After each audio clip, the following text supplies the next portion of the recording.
That was a goal of yours. How are you feeling today? It's a blessing. Like I said, in the spring and in the summer, it was my goal to be a captain, and I'm a believer that you gotta speak things into existence.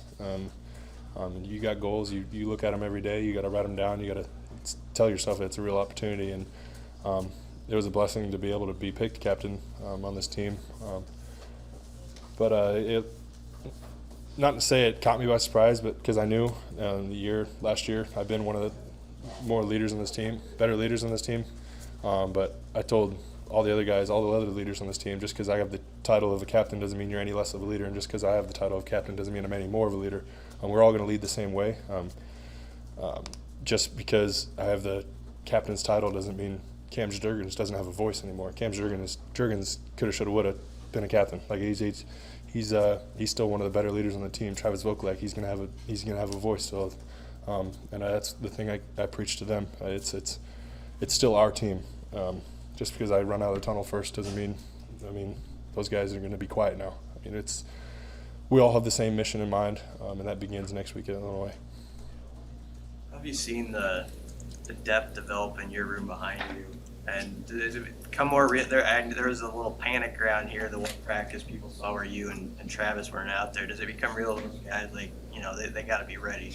Mm-hmm. That's kind of the way their practices are set up. It's next man up. Whether I rolled my ankle one day, whether somebody has said and so injury, it's next man up. Whether Adrian, God forbid, doesn't happen, something happens to him week one, next man up. That's the way kind of coaches practice goes.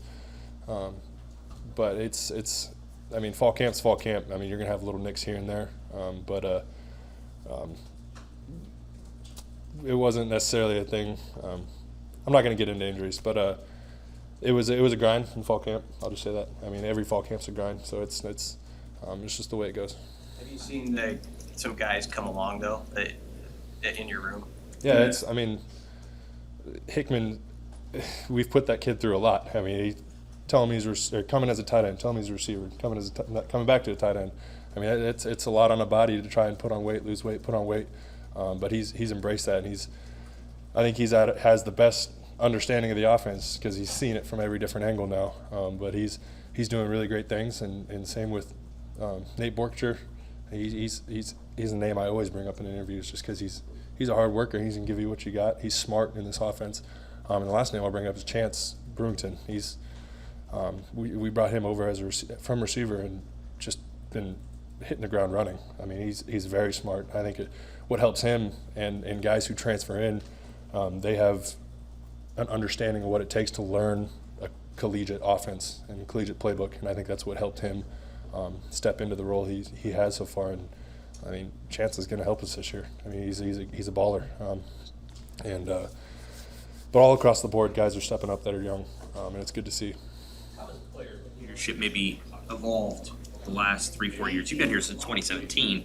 How do you feel like it's evolved to the point where maybe you guys can put out some fires that don't get to the coaches? Yeah, making me feel old there. But I think the biggest step we've taken as players this year is taking things under our wing. It's unless otherwise directed, the players are going to lead this way. Unless Frost wants us to go this direction, we're going to lead this way. And I think that's the biggest step we've taken in the sense that Damian Jackson, he's in charge of accountability.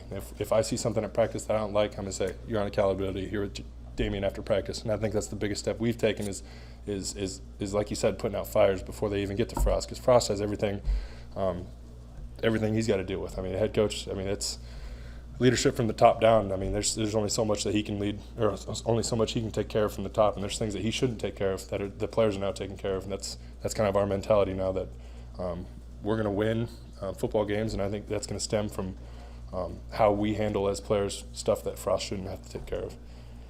How tough is that balance though? Because you want your teammates to like you, but you also be a voice of authority as well. Yeah, it's tough. It's college football. Nobody's really here to make friends and sing kumbaya. It's Big Ten power football. You could be the worst enemies on the practice field, but once you step off and in the locker room, we're still brothers, we're still teammates, and I think that's the message we're trying to get across is I'm gonna beat the crap out of this guy on the D-line on the scout team, and hopefully I can come in the locker room and dap him up and see how his day's going.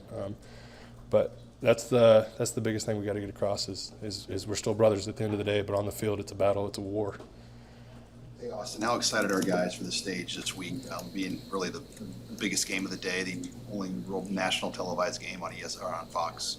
Yeah, I really wish I was on a plane to Ireland right now, but circumstances bearing, we're going to Illinois.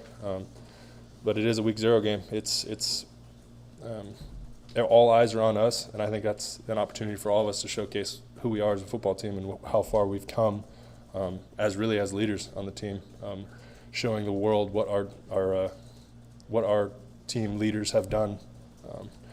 It doesn't necessarily always have to be Frost telling us what we need to get accomplished. It's on us to get it done. But I'm really excited to get the season kicked off on the right foot at Illinois. It's week 0, like you said, and we're the Big Ten. We're the big noon kickoff.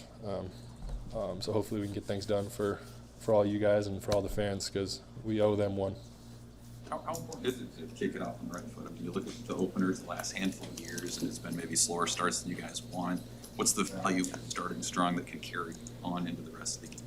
Yeah, I think the biggest thing for me this year too is not setting a goal as we're going to win 10 games, we're going to win 6 games, we're going to go to a bowl game. We're taking every game like it's the championship game, and the championship game for us is Illinois this week. And I think that's the biggest change in my vision that I'm going to see is I'm going to handle that like it's the Big Ten championship next week, and then after that we're going to play Fordham. Fordham's going to be the championship game of the week, and that's the mentality I think I'm going to bring to the table, and I'm going to kind of disperse across my peers. Hey, Austin, when it came to the team leadership, how did you guys handle the vaccination situation? And it's kind of a touchy situation with that amongst players. Yeah, I mean, it is a touchy situation, and I don't want to dive too much into it. But, I mean, COVID's here. COVID's going to stay, and there's not much we can do about it. And if they say a vaccination is the best way that we can play football without any interruptions, then, I mean, why not? I mean, there's guys that have their reasons to not get it, and I'm not going to dive into those reasons. I mean, I'm not going to tell a guy you have to get it as a leader. I'm not going to tell you guys that you don't have to get it. I mean, if a player wants to have a season with minimal interruption, go get the vaccine. I mean, it is what it is. I'm not going to say one way or another whether a player has to get it, and I'm not going to talk about who has and who hasn't. But that's all I really got to say about that. How much did it play that, I guess the Big Ten looking at it, if you guys can't field the team, you forfeit. How much did that play into, I guess people's decisions and stuff? I mean, it's kind of similar to last year in the sense that, I mean, COVID's here and there's not really much we can really do about it. I mean, you can take precautions, you can wear masks, but Big Ten necessarily hasn't given us a direct way they want to do things, I don't think. But I mean, it's football at the end of the day. Whether 3 guys have to sit out because of COVID tracing or whatever, I mean, like I said earlier, it's next man up, and we're prepared that way.